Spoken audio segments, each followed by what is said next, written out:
commodities in a big way a little later on the program.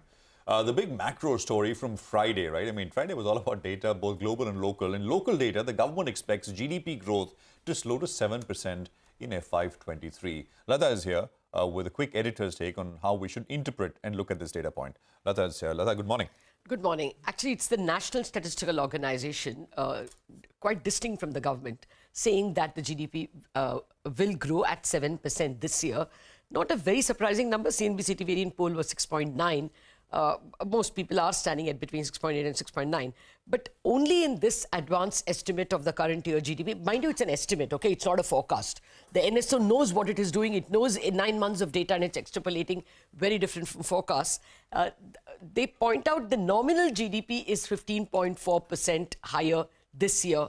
Now, the CNBC variant poll was 15.8. You would ask, why is the nominal GDP so much higher? Because this year has been a year of higher inflation. Real GDP is what you calculate, keeping prices as if they were the same as last year. So because prices were so much higher, you have a higher nominal GDP.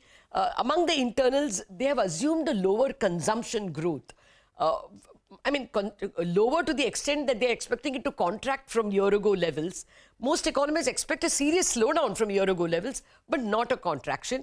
Exports, on the other hand, they're expecting it to grow at about 13%. Most economists are not in line with that, especially because the second half exports is expected to take a beating. So all in all, it counters one another, and the estimate overall, the headline, is what the market was expecting. Now to come to what is the importance of this number. This nominal GDP number, if you take it at 15.4% growth, our GDP size will be 273 trillion. Last year on February 1st, the budget estimated that this year's nominal GDP will be 258 trillion. Look at the difference. This means 6.4% of not 258 trillion, but 273 trillion will be available as fiscal deficit. That means this year the government can run up a fiscal deficit of about 17.45 trillion rupees. Remember, the budget estimate was only 16.6. But the point is the government knew it, so they've already overspent.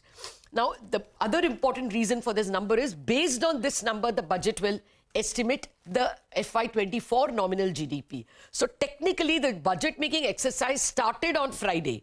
Because you got the base number, now expectation is that they will have to assume a nominal GDP growth of only 10.5% because inflation is expected to be weak and the world is expected to be weak. So at 10.5%, the GDP will be about 301 trillion rupees next year.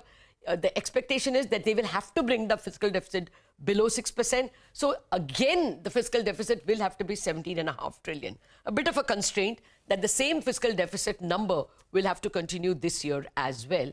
We'll have to wait and see what the government does.